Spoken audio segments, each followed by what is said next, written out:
I've heard stories of doppelgangers and glitches in the Matrix before, and I've always been fascinated by them. After hearing these stories, I wondered why more of those things didn't happen to me, but little did I know, a few weeks later, a doppelganger event, or a shift in time, would happen to me. Here's a bit of context about myself and where I live. I live in a small English village in the countryside. It's the kind of place where you don't see many new people.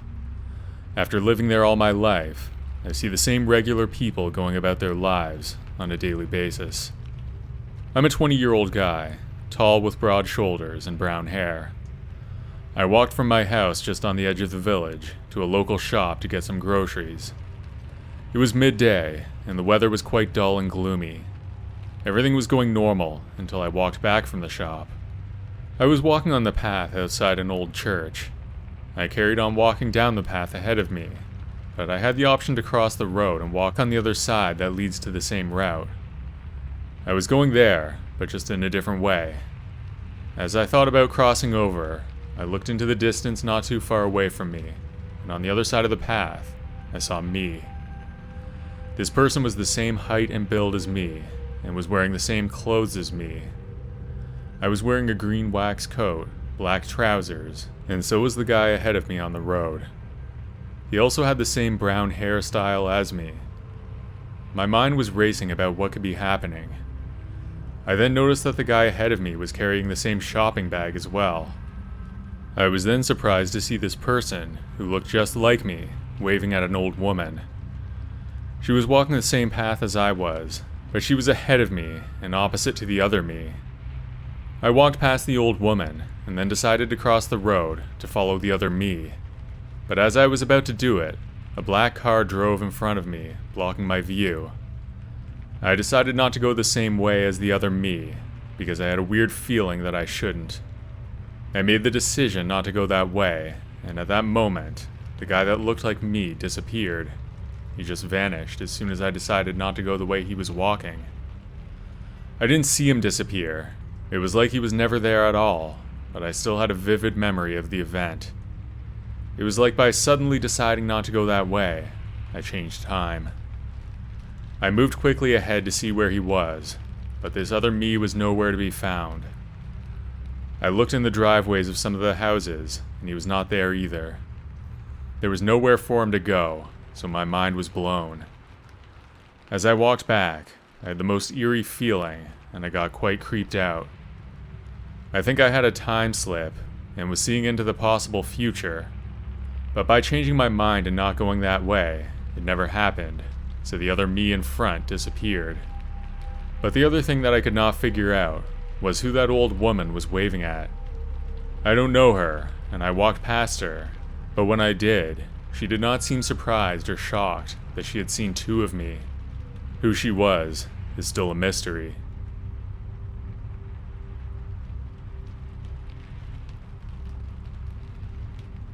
About 10 years ago, I went to visit my uncle who lived in a small town in a different state. I lived in Connecticut at the time, and I was 18 years old. It was the summer after I finished high school. His town was a nice place. I grew up in the city, and although I enjoyed a lot of things about that, I also liked my uncle's place. I was looking forward to the trip for a long time. My uncle still had to go to work during the day, leaving me with some free time to explore the area on my own. We would spend the evenings hanging out and doing stuff together. We even went camping on the weekend. This story happened on a weekday afternoon though, while my uncle was at work. I had some spare time on my hands and decided to take a stroll in a local park. I didn't have any friends there, so I went alone. It was a pretty decent park with a lot of trees and a man-made lake in the center. There was also a water slide, but it was always closed for some reason. I think they didn't have the money to hire someone to work there. The park was usually filled with families enjoying picnics and children playing, but on that day, it seemed unusually deserted. There was just me and maybe 10 other people if I had to guess. I walked around on some of the trails and paths that went through the park. There was one path that went through a forested area. I had gone back and forth there a few times already. When I came out, I saw an unfamiliar man. He was around 50 years old, with glasses, and a tucked-in golf shirt with black pants. I felt a little weird, sensing something was not quite right. I didn't know why at the time, though. I kept walking, but the man caught up to me and tried to start a conversation. He smiled creepily, his teeth yellowed and crooked. After a minute or two, he asked me to follow him back into the woods. I don't remember exactly what he said, but he wanted to show me something. Alarm bells rang in my head, warning me to stay away. Instinctively, I knew I had to get away from this man. I quickly made an excuse and tried to walk away, but he grabbed my arm. His grip was really strong. I wasn't expecting it. I was a pretty skinny guy back then, and I really couldn't defend myself. Just then, an older couple walked by and noticed me. I looked at them.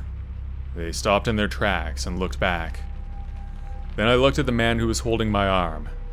Neither of us spoke, but he surely knew that I was about to scream, because he let me go. Then he turned around and walked in the opposite direction. I hurried back to my uncle's house. I was shaking the whole way. When I arrived, my uncle was not home from work yet. I waited in the living room until he came back. When he did, I told him about the encounter and described the man. He took a deep breath and told me that he knew who the man was. Apparently others had problems with this guy in the past. He was known in the community for being a creep. Nobody knew the extent of it, though. What he tried to do to me was worse than my uncle thought. It was a small town, so word traveled fast. My uncle told me not to worry about it. I was set to leave in 2 days anyway, and I didn't see the man again in that time. As the years went on, I continued to visit my uncle at least once per year, but never saw that man again. A few years went by before I asked my uncle about it. When I did, his answer was short and vague. Something like, "Don't worry about it. It's been taken care of." I was too nervous to pursue it further. It was a really ominous answer. I was pretty uneasy because of his tone as well. I wonder if they got the police involved, or maybe ran the guy out of town. I also thought that maybe my uncle did something to the guy. He's fiercely protective of his family, and I know he was really angry when I told him what happened. Realistically, I don't think my uncle would do anything that crazy, but something did happen to that guy, and I never saw him again.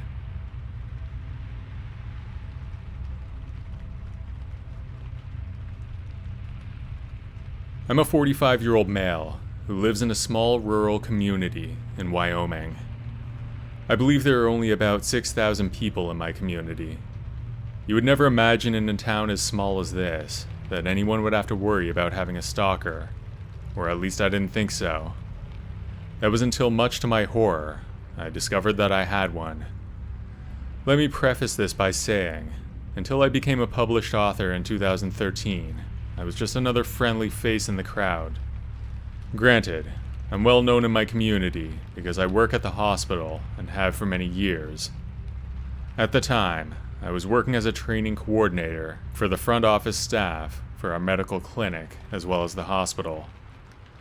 Getting my first book published generated a great deal of press in my hometown and statewide. The fact that I quickly rose to a 5-star rating on Amazon only generated more press and interviews, therefore more attention. When my second book came out in 2015, all of a sudden, I was like a local celebrity. Being somewhat humble, I was appreciative that the public helped me to sell a lot of books, but I was also uncomfortable with all the attention. Local folks would come to the hospital just to have me sign their books. This is where my stalker story begins. On this particular day, I was up in our medical office building.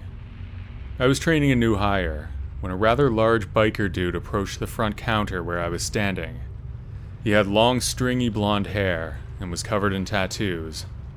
I smiled and greeted him with a warm hello and asked him if I could help him. I was under the impression that he was there to check in for an appointment. He smiled and admitted he didn't have an appointment that day, but was wondering if I would autograph one of his copies of my book. Not wanting to be rude, I said I would be more than happy, and had him follow me down to the end of the counter, so I would not be in anybody else's way. To be honest, I was a bit surprised he brought them, considering they were gay-themed supernatural thrillers. I guess he just didn't strike me as the type of guy that would read anything that was gay-themed. Regardless, I thanked him for purchasing the books and signed them for him. He thanked me and left, and I didn't give it any more thought. A few weeks later, he showed up at the hospital where I was again, at the front desk. I was doing some training duties, and he asked me to sign a few more books that he had purchased for a friend. I again thanked him and signed the books. Fast forward to a few months later, and I was filling in for the receptionist at one of our clinics in the small town, about 30 miles away from my hometown. The receptionist scheduled to work that day called in sick, and I agreed to fill in for her. It was shortly after lunch. Guess who walked in, with both my books in hand? None other than Mr. Biker. Being at work, I remained polite, and again signed his books, and then he was on his way. Feeling truly creeped out, I spoke to the nurse on duty, and expressed my concerns. They dismissed it as nothing other than an obvious fan, who must have had a little crush on me, and nothing more. I figured they were probably right, and went about my day. The weeks went by, and I began to notice a large guy hanging out in front of my house, in the back alley behind it. He always wore a hoodie, and so I couldn't see who he was. I pointed this out to my husband, who reminded me that since our house was up for sale, it was probably just somebody interested in buying it. Then one day, my mother, who lives right across the street from me, called me while I was out of town on a book tour. She told me some strange guy in a hoodie was chasing my house and peering in the windows. I told her it was probably a potential buyer and not to worry about it. Fast forward another few months. I was back at the medical office building in our urgent care center. I was training another new hire when I got a call from one of the girls in central scheduling. She told me she had a guy on the line who kept calling, asking for me, but he refused to identify himself or say why he needed to speak to me. Thinking it was a patient that had an issue of a more sensitive nature, I told her to go ahead and patch him through. Introducing myself, I asked how I could help. I quickly discovered that he was not needing an appointment, nor did he have any medical concerns. He wanted me to know that he was thinking of me, and began to tell me all the sick and twisted things he was going to do to me if he ever got me alone. I was thinking, what's wrong with this guy? I was flipping out by this point, but somehow I still managed to keep my voice calm, and informed that pervert never to call me again, otherwise I would notify the police. Unbeknownst to me, the clinic manager was standing behind me and asked me what was going on. I explained the phone call and what the creep said. The manager felt we needed to notify the police immediately. I met with a few officers and explained what happened. They asked me if I might know this person, and at the time I had no clue who it was. The next morning, I received a call from a local detective who asked me if I would stop by his office before I went to work. He said he had more information on the guy who called me the day before. I agreed to meet him and called the clinic manager to let him know what was going on. I said I would be in as soon as I was done talking with the detective. Upon reaching his office, I was invited in, and the detective got up from his desk and shut the door. He informed me that they did a search on the number that the guy called from, and came up with some rather disturbing information. He went on to explain that after learning who the guy was, the detective had done some digging, including interviewing some folks this guy associates with. What the detective told me next made all the hair on my body stand on end and sent my heart crashing to the floor. I was informed that this guy had been watching and stalking me for over 6 months. Not only that, he believed that the guy had been in my house. I was shaking from fear and finding it hard to breathe. I began to pace the floor in his rather small office. I explained I didn't have a clue who this guy was or what he looks like. That's when the detective turned his computer monitor towards me and showed me who he was. It was the biker dude. My blood ran cold, and I felt like I was going to pass out. When I could collect myself, I began to explain how he had been in my yard, the front and back. He had been sitting in front of my house on the street.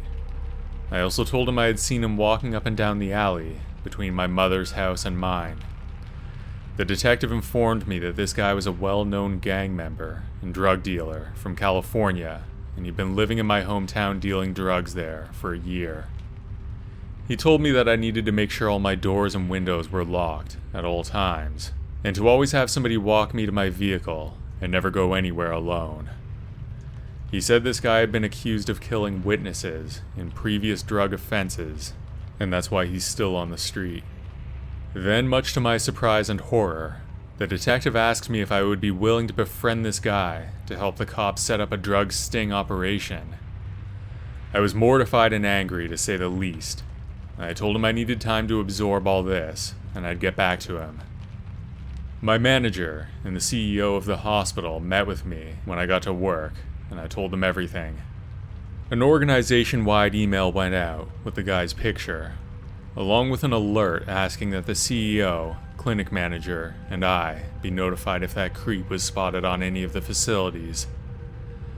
We were a small hospital, so to speak, so we had no security.